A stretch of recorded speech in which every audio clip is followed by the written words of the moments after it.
आज हमें चकवाल वापस आते हुए रास्ते में एक जगह सड़क के ऊपर एक कछुआ सड़क क्रॉस करता हुआ मिला।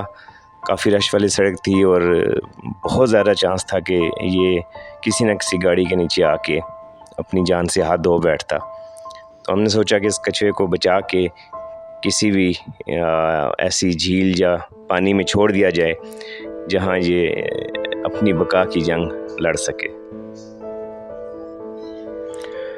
जबकि चकवाल में क्योंकि झीलों की कसरत है तो बारिश के सीज़न में यहाँ अक्सर जगहों पे खेतों में घरों में भी बाज़ दफ़ा इस तरह कछुए रास्ता भूल के आ जाते हैं। तो हमें चाहिए कि हम उन कछुओं को बजाय इसके के छोड़ दें और वो किसी जानवर के हाथों मारे जाएं, तो उनको किसी शापर में डाल के किसी भी चीज़ में डाल के हमें किसी महफूज पानी में उनको छोड़ देना चाहिए।